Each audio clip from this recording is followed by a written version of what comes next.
Good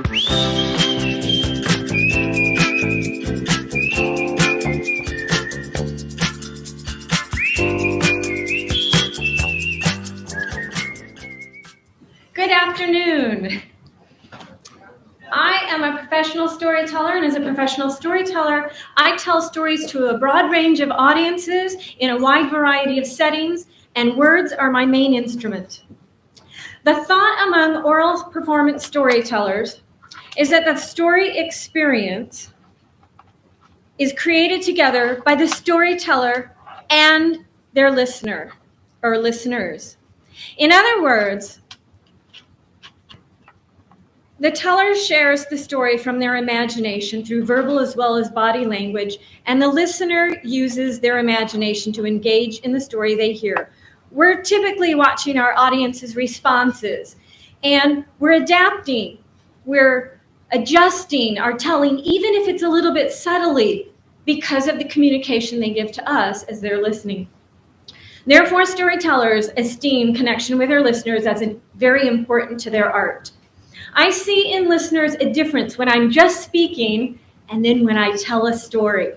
After watching me and my audiences several times, my dad told me he'd observed a number of states, different states of self-hypnosis, and as evidenced by their breath, their eye focus, and their posture. And as a side note, my dad has a master's in psychology, and he is a master practitioner in neuro-linguistic programming. Now that I've had a small glimpse into general semantics, I am very interested, fascinated by this kind of the circle that's come around, this connection. To illustrate this connection, I'll tell you about a time that I had when I went to a storytelling performance at an elementary school.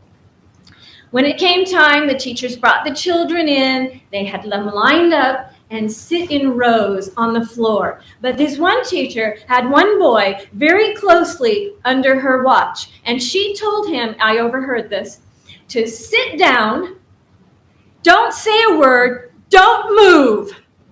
Clearly, he was that challenging child, maybe even a problem child, she thought. Once I started to tell stories, the boy sat constantly looking toward me. He sat with his body relaxed and still. His face was engaged. His jaw went slack. Afterward, the teacher remarked to me that she had never, ever seen him sit without moving, for that long especially. Although this was the first, it was not the last time I saw this scene play out in my storytelling performances.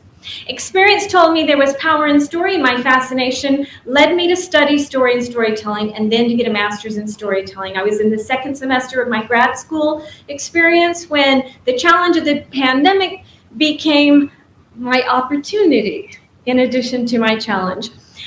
Storytellers went from large audiences, as you can see Simon Brooks here, to suddenly finding themselves telling stories to a screen by themselves in a room. Historically, we've told stories in person, so I wondered how others were faring when so many interactions were shifted online. Professional storytellers are typically self-employed, independent touring artists. We often talk about feast or famine of the arts, and this is what it was. So it became a study for me. For my qualitative study, I conducted individual interviews with 5 professional tellers. I used the transcript of interviews as data to do the analysis of my narrative. And then I employed narrative analysis to present my research findings, meaning my findings are presented in narrative form. And the questions I had, or the main overarching question that I had was, what do stories of professional storytellers tell us about how moving from face-to-face performance to online performance impacted their storytelling performance during those mandated stay-at-home orders? Sub-questions were, What strategies do storytellers use to adapt their storytelling to video conference environments? What are storytellers' perceptions of the similarities and the differences in performing stories in video conferencing or video mediated environments compared to face-to-face environments? And how do storytellers make connections with their audience when telling stories in a video conference mediated environment? Remember, connection is important. We're watching, we're paying attention to our audience. The storytellers told me stories about how they adapted and managed so they could continue storytelling, and this included challenges, successes, and yes, even failures. In an interview with Sheila Arnold, a storyteller, she said to watch how people have changed and adapted has been brilliant. Antonio Rocha, a storyteller that I interviewed, told me the whole thing about storytelling is connecting with the audience. And they shared a lot of stories, a lot of information with me about how they did it. They had to. Storytellers, we found, could continue telling stories with synchronous video conference. They found new and former audiences. Oh, and I should say that all but one of the storytellers, she was part-time, and she was not as interested in video conferencing, although she did use it and do storytelling in video conference. 4 of them found that although they lost tens of thousands of dollars within 48 hours of the pandemic being announced, all of their work was gone. They had virtually no work. They found that they were able to earn as much, if not more, online. They found new audiences, people who were bored, who had sat and binged too long. The former audiences, maybe audience members because of age and illness, who could not make it to the festivals or the performances. They were so excited to have storytelling in their lives again. The storytellers adapted strategies, learning that the camera was, looking at the camera was eye contact. Movement, you had to be careful not to move out of the frustum of the video camera. That is the area that reaches consecutively, reaches outward. The further you get away, the wider the angle is. Their energy levels, because telling stories to 6,000 people on an outdoor amphitheater is certainly different than that up-close screen. So energy had to be shifted. The audience view and cues are the same. They were watching for expression, they were watching for movement, but they were different. They were harder to see in video conferencing, or they used different ways. Antonio Rocha especially found that because he's a mime as well as a storyteller, I know that sounds funny, but he uses his mime talents with storytelling. He said there was a specialness of technology and described things that he could do online that he could not do otherwise. At heart, storytelling is the same, whether it's in person or virtually. And Heather Forrest mentioned that the most ancient of art in the newest of technologies, and they found success. And we can learn from them because they had to do it and had to adapt quickly and make that connection. What they learned can help us. But what about that connection that I described, that my dad called self-hypnosis? How did that translate? Sheila Arnold told a story that she hadn't told before. It was a new one. She knew it was a powerful story, but she was surprised. She couldn't really read the audience. Usually the audience, she watches the chat. She likes them to chat. She was looking at them and their faces were flat. There was no chat. They weren't moving around, relaxed in their home environments. Nothing was happening. She was so puzzled, but she kept telling the story and she just wondered how it had landed. It was absolutely silent at the end of her story. And then the chat blew up. They gave her an ovation. She said, you know, it was that thing where everybody's still and breathing together, where they're on a journey of the story. I'm in the story and I peek out and I look and I check and I see, and they're in a different environment.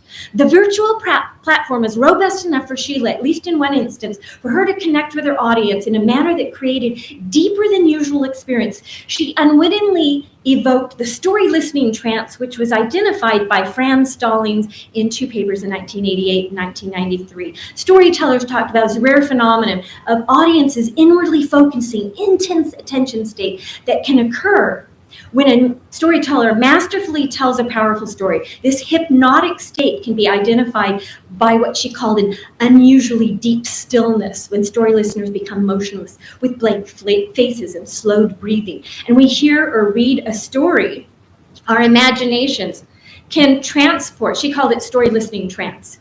In addition, when we read or hear a story, our imaginations can transport us into the story. And this is related to the storytelling trance that Fran described, where an audience is breathing together. There's a palpable feeling from the deeper focus state. I learned from my dad that storytellers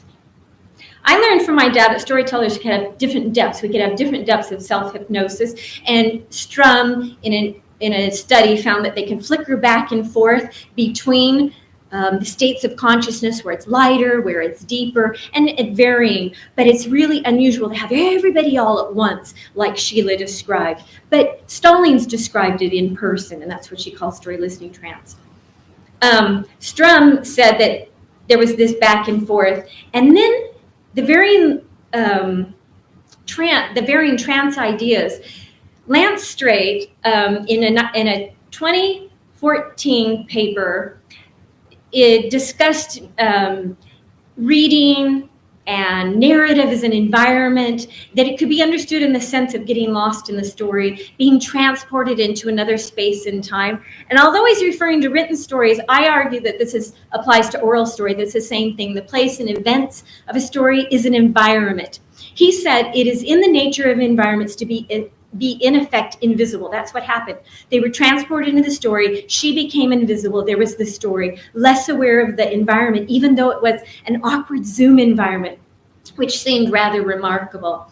Sheila's previous experiences with audiences in her story listening trance occurred in the same physical space, and she didn't recognize it when it happened on Zoom because she wasn't expecting it. The audience became entranced with her story and were able to become less aware of her performance, less aware of the screen in front of her, and they were, able to negotiate the challenging layer of Zoom, of the environment or mediation. They didn't notice it, or at least it was diminished.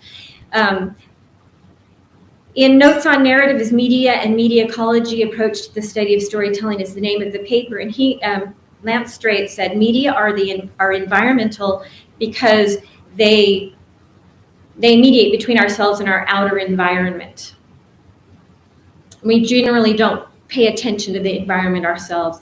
Sheila masterfully told her story, and they were in the story listening trance or transport and reading. As I was discussing this change, moving from one place to another, this portal into the story, this idea, I had in conversation with Dr. Straight about his article. I had questions about it and how it would apply to written and how it would apply to oral stories being considered an environment. My reasoning was the correlating, if not the self-same relationship, being transported into a story and environment, and the phenomenon that Stallings was describing as the story listening trance was that the same as transport.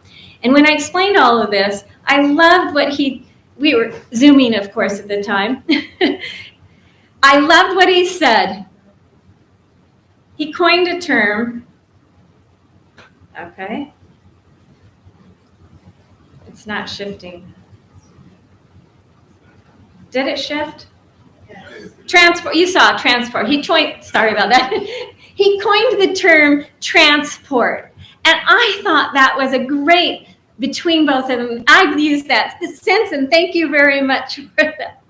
When we hear or read a story, we are transported through the portal of story. I have completed my thesis. I have graduated now. And if you're interested in Once Upon Online, reading a little bit more of the stories of these wonderful storytellers and what happened, I created a narrative form. It is not a terribly difficult to read in my findings, but you'll find out about how humans are the storytelling animal.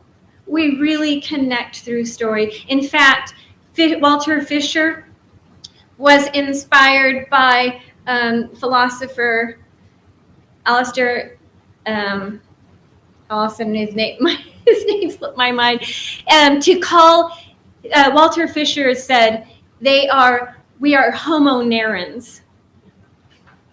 And so thank you very much for your time and attention, and happy stories to you.